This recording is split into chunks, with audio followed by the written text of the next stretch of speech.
All right, so it is time to talk about something that is super, super important. And I'm glad that I have as much info as I have right now to talk about this. And I'm sure that there's going to be even more information that comes out on this. But um, here is the thing: Brett Kavanaugh was supposed to be voted on soon. I think sometime in October it was supposed to happen. The vote was supposed to go through.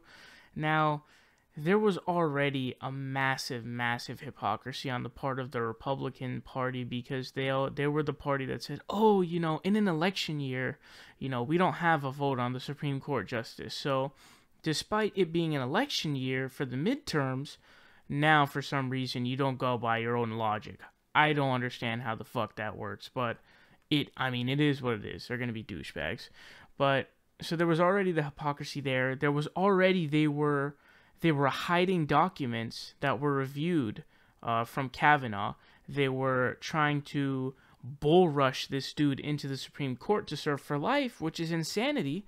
But now we have an accuser who has accused him of sexual misconduct, which could be, I guess, considered sexual assault.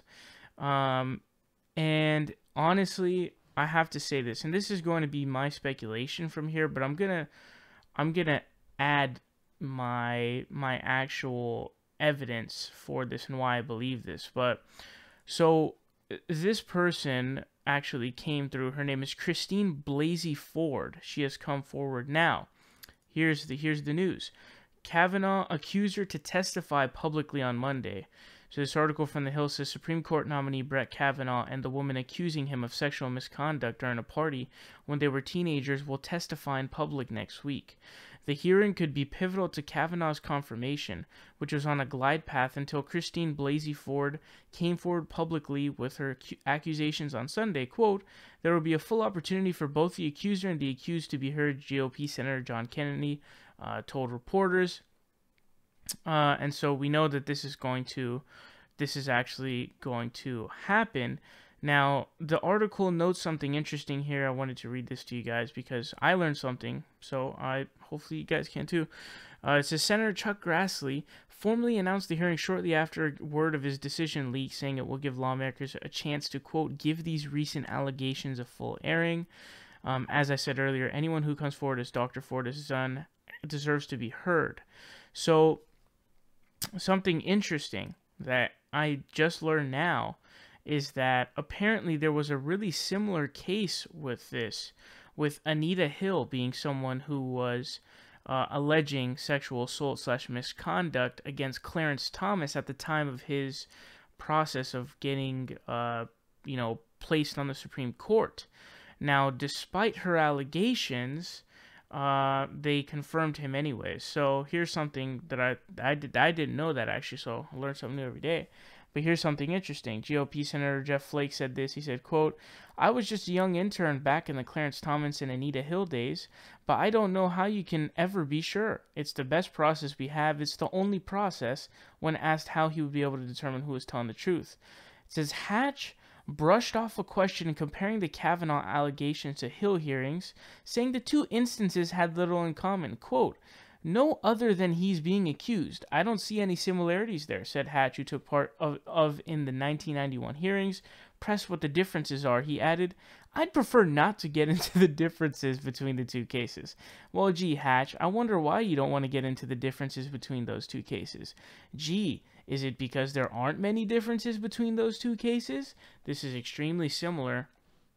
The truth is, it's extremely similar, and really the only reason why this is truly, taking power is because of the Me Too movement that's been going on.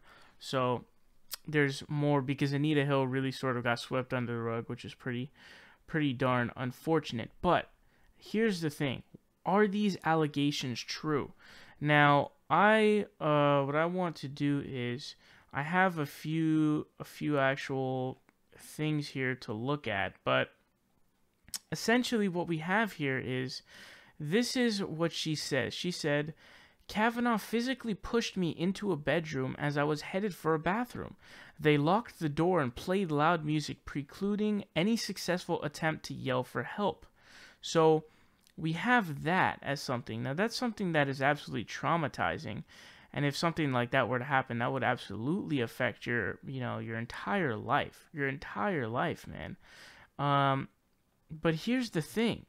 So, what we have is, apparently she actually took a polygraph test that she actually passed.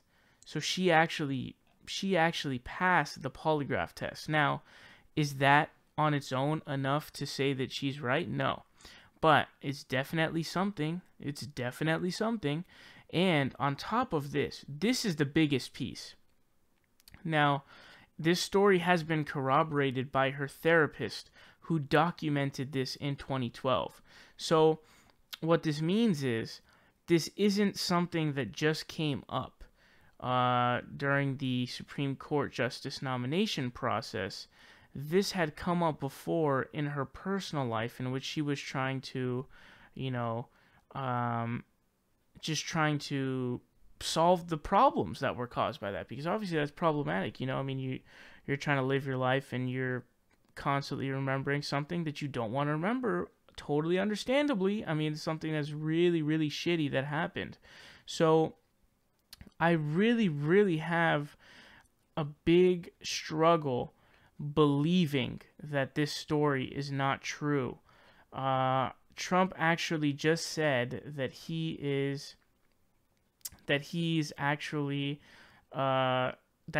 Trump said that the nomination process is going to be delayed because of these hearings, which I'm very glad to know. It's good that they're finally, hopefully, slow down this just ramming through process of, not truly giving a chance for us to get to know Brett Kavanaugh. But this is, and here's the funny part, which it shouldn't be funny, but it's disgusting, is that some people are now saying, oh, but should we not have him on the court because he did something as a teenager, which is insanity. First of all, sexual assault is not something minor. It's not something minor at all. It's not like speeding. It's not anything close to something like that. It is very, very, very serious. That is no joke. That is nothing minor. In fact, it's something massively major. And by the time you're a teenager, you definitely know not to rape a woman. You know not to sexually assault them. And it is definitely not okay to have a sitting Supreme Court justice who's going to serve for life, by the way. He's going to serve for life. Who we know is a sexual assaulter. That's unacceptable. It's unfucking acceptable. There's no way that we can possibly accept that, especially because we have the Clarence Thomas, who's the other, another Supreme Court justice who's sitting on the Supreme Court, who also had an accuser come forward, and despite that accuser actually coming forward, it didn't matter, and it just went through anyways. Some more information on this. Some more from the Hill. It says, pressure built steadily on GOP leadership after Ford told the Washington Post that Kavanaugh pinned her down and tried to remove her clothes at a party when they were both in high school in the early 1980s. Quote, she deserves to be heard. That was the overwhelming decision. I would say it was overwhelming, certainly a majority. More felt that way than not, that she needed to be heard. Flake said he warned leadership that he would vote no if Ford wasn't given a chance to testify publicly. He added that he remained undecided, but if the allegation was true, it would be disqualifying. So we have, another quote from Susan Collins, who's a very, very important vote because she's a swing vote, because she's one of the two pro-choice GOP senators. She said, I told him that I thought it was very important that we hear from both Professor Ford and Judge Kavanaugh under oath on this issue. So this is something that's going to be really, really intense.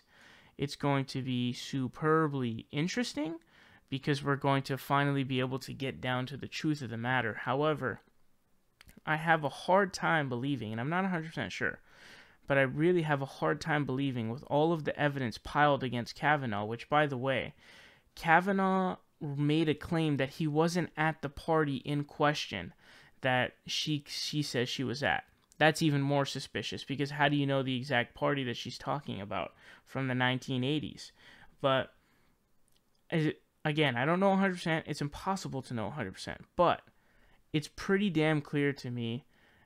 It just seems like there's a really good chance that this is legitimate, that this actually happened because A, she passed a polygraph test, and B, she has this is documented in 2012 with her